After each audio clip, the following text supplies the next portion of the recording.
ఆచి చికెన్ మసాలా. ఈ నెల 14న తెలంగాణ కేబినెట్ సమావేశం జరగనుంది. ప్రతిసారి మధ్యాహ్నం జరిగే కేబినెట్ మీటింగ్ ఈసారి ఉదయం జరిగే అవకాశాలు కనిపిస్తున్నాయి.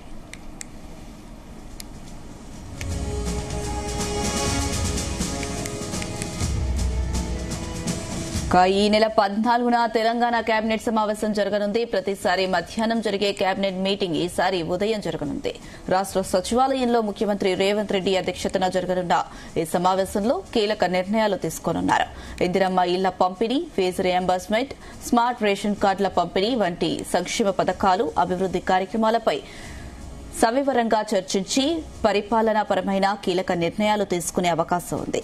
సీఎం రేవంత్ 15 ఆగస్టు రోజున ప్రారంభించే వివిధ సంక్షేమ పథకాల బిల్లులకు ఆమోదం తెలపనున్నట్లు తెలుస్తుంది. ఇక మరోవైపు ఈ నెల 16న ఒక రోజు అసెంబ్లీ సమావేశం నిర్వహించాలని ప్రభుత్వం యోచిస్తున్నట్టు సమాచారం. ఈ బిల్లులను ఒక్క రోజు అసెంబ్లీ సమావేశంలో ప్రవేశపెట్టి ఆమోదించే అవకాశం ఉంది.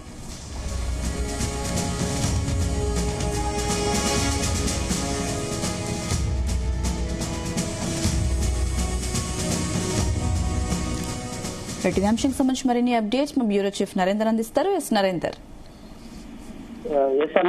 ఈ నెల 14వ తేదీ నాడు ఉదయం 10:30 గంటలకు క్యాబినెట్ సమావేశం సెక్రటరియట్ లో జరగబోతోంది. అంటే గతంకు ఈసారికి భిన్నంగా ఉండబోతుంది. ఎప్పుడు మధ్యాహ్నం 3:30-4 గంటలకు స్టార్ట్ అయ్యేటువంటి క్యాబినెట్ సమావేశం ఈసారి ఉదయం పెడుతున్నారు. ఎందుకంటే నెక్స్ట్ డేనే మళ్ళీ 15 ఆగస్టు ఉంది కాబట్టి ఆగస్టు 15కు వివిధ ప్రాంతాలకు వెళ్లాల్సి ఉంటుంది. అదేవిధంగా దానికి ఎజెండా అవన్నీ కూడా వెళ్లాల్సి ఉంటుంది.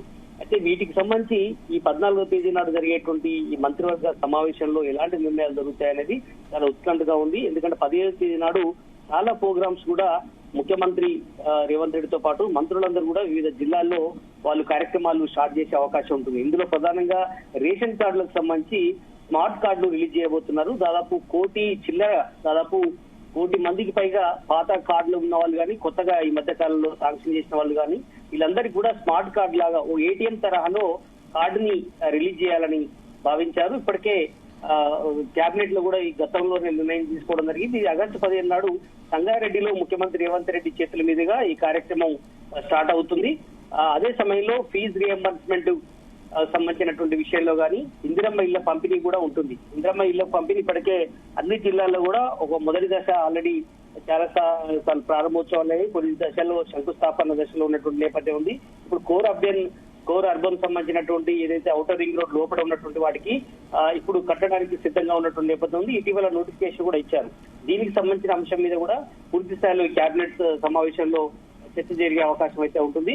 ముఖ్యంగా రేషన్ కార్డులకు సంబంధించిన ఇష్యూనే ప్రధానమైనటువంటి ఇది. ఎందుకంటే ముఖ్యమంత్రి ఒక పక్క సంగారెడ్డిలో రేషన్ కార్డులకు సంబంధించినటువంటి స్మార్ట్ కార్డు రిలీజ్ చేస్తూనే మంత్రులు కూడా ఆయా జిల్లాల్లో వాళ్ళ నియోజకవర్గ ఇన్ఛార్జీలుగా ఉన్నారు కాబట్టి జిల్లా ఇన్ఛార్జీలుగా ఆయా స్థానాల్లో వాళ్ళు రిలీజ్ చేసే అవకాశం అయితే ఉంటుంది. ఇక మరొక విషయం ఏంటంటే ప్రధానంగా ఈ ఏదైతే పెన్షన్ ఉందో ఆ పెన్షన్ సంబంధించి ఆసరా పెన్షన్ ని పెంచాలనేటువంటి ఆలోచన కూడా భావించారు. దీనికి సంబంధించి ఆగస్టు 15 సరైనటువంటి ముహూర్తం అని కూడా ముఖ్యమంత్రి భావించారు. అందుకని ఎంత పెంచుతారు అనే విషయం కూడా ఈ ఆగస్టు 14 నాడు జరిగేటువంటి మంత్రివర్గ సమావేశంలో డిసైడ్ చేసే అవకాశం ఉంటుంది.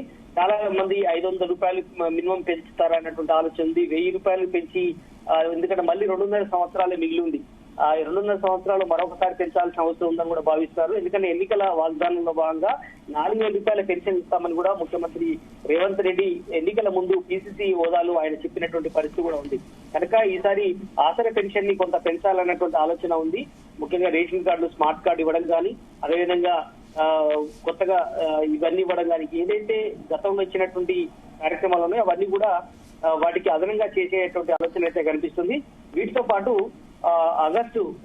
ఏదైతే ఆగస్టు 15 నాడు కార్యక్రమం జరుగుతుందో 16వ తారీఖు లేదా 17వ తారీఖు రెండింటిలో ఒక్క రోజు మాత్రం అసెంబ్లీ సమావేశాలు ఏర్పాటు చేయాలన్నటువంటి భావిస్తున్నారు. సూత్రప్రాయంగా 16వ తేదీకి బెస్ట్ అని అనుకుంటున్నారు. ఎందుకంటే విదేశీ పర్యటన కూడా ముఖ్యమంత్రి రేవంత్ రెడ్డి చేయబోతున్నారు. దాదాపు 20-25 రోజుల పాటు 4 దేశాల్లో ఆయన పర్యటించబోతున్నారు. చైనా గానీ, యూకే, జపాన్ ఇట్లా దేశాలకు వెళ్తున్నటువంటి నేపథ్యంలో ముందు ఒకరోజు అసెంబ్లీ సమావేశాలు ఏర్పాటు చేయాలన్నటువంటి భావన ఉంది. దాని ద్వారా దాని ఉద్దేశం ఏంటంటే 21 ఏళ్లకే ఎమ్మెల్యే గాని ఎంపీగా గాని పోటీ చేయడానికి అవకాశం ఇవ్వాలి అన్నటువంటి ఆలోచన చేస్తున్నారు. ఎందుకంటే మొన్న చూసాం ఢిల్లీలో జరిగినటువంటి జన్జీ ఉద్యమం ఏదైతే ఉందో కేంద్ర ప్రభుత్వాన్ని మెడలు వంచేలాగా తీసుకొచ్చినటువంటి ఉంది. దాంతో ఖచ్చితంగా ప్రభుత్వం దిగొచ్చినటువంటి పరిస్థితి ఉంది. కనుక అదే సమయంలో రేవంత్ రెడ్డి ఆ రోజు ప్రెస్ కాన్ఫరెన్స్ పెట్టారు.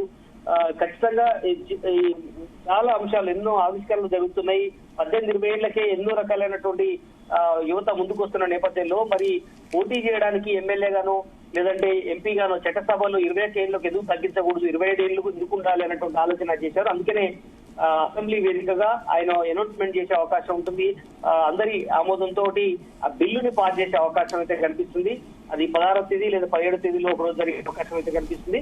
బట్ ఏదైనా ఇవన్నీ కూడా క్యాబినెట్ లో ఈ నెల 14 జరిగేటువంటి క్యాబినెట్ సమావేశంలో ఉదయం 10 జరిగేటువంటి కార్యక్రమంలో పలు అంశాల మీద చర్చిస్తారు. ఇందులో ఈ అంశం కూడా ఒక చర్చకు వచ్చే అవకాశం ఉంటుంది. అదే సమయంలో రాష్ట్రంలో జరుగుతున్నటువంటి పరిణామాలు కూడా ఇందులో చర్చకొస్తాయి. అఫీషియల్స్ లేని సమయంలో కొత్త మంత్రులు మాట్లాడుకునే అవకాశం ఉంది. ఢిల్లీకి రీసెంట్ గా వెళ్ళొచ్చారు. దానికి సంబంధించినటువంటి పురోగతి కూడా మంత్రులు చెప్తారు. కొంత మార్పు చేర్పులు ఉన్నాయనేటువంటి ఆలోచన జరుగుతుంది. ఎందుకంటే ఇంకా 2 మంత్రులకు అవకాశం ఉంది. అదే సమయంలో మంత్రులు కూడా కొంతమంది సరిగా పనిచేయనటువంటి మంత్రులు ఉన్నారు. వాళ్ళ శాఖలు తీసివేయడం, మరొకరికి ఇవ్వడం అనేటువంటి చర్చ కూడా జరిగే అవకాశం ఉంటుంది. ఇట్లా పలు అంశాల మీద కేబినెట్ సమావేశం జరగబోతున్న నేపథ్యంలో ఈసారి హాట్ గా కొనసాగే అవకాశం ఉంటుంది. ఎందుకంటే ఒక పక్క రైతు భరోసా నిధులు ఇస్తున్నటువంటి నేపథ్యం ఉంది. ఒక పక్క రైతులకు ఏదైతే ఇచ్చినటువంటి హామీ మేరకు వాళ్ళకి ఇచ్చినటువంటి రుణమాఫీ జరిగింది. ఒక పక్క రేషన్ కార్డులు ఇచ్చారు. ఇందిరమ్మ ఇల్లు నిర్మిస్తున్నటువంటి నేపథ్యంలో ఖచ్చితంగా ఎలక్షన్స్ కూడా వెళ్లాలనేటువంటి ఆలోచన చేస్తున్నారు. జెడ్పీటీసీ ఎన్నికలు కానీ గ్రేటర్ హైదరాబాద్ పరిధిలో ఇందిరమ్మ ఇళ్లకు సంబంధించి ఇప్పటికే 1,00,000 ఇళ్లు నిర్మిస్తామని చెప్పినటువంటి వాగ్దానంలో భాగంగా వచ్చే ఏడాదిలోగా 1,00,000 ఇళ్లు మేము ప్రారంభిస్తామని చెప్పారు. కాబట్టి ఖచ్చితంగా వచ్చేటువంటి ఈ నెల 45 రోజుల్లోనే ఏజెన్సీ ఎన్నికలకు నోటిఫికేషన్ ఇచ్చే అవకాశం మీద కూడా పరిశీలిస్తున్నారు. కనుక దీనికి సంబంధించి కూడా క్యాబినెట్ లో కొంత చర్చ జరిగే అవకాశం ఉంది. ఎందుకంటే మళ్ళీ సీఎం వెళ్తే మళ్ళీ 20-25 రోజుల దాకా రాదు. కాబట్టి ఇట్లాంటి అన్ని అంశాల మీద ఈ క్యాబినెట్ సమావేశంలో పూర్తి స్థాయిలో చర్చ జరిగే అవకాశం అయితే కనిపిస్తోంది. Arusha. Right Narender, thank you.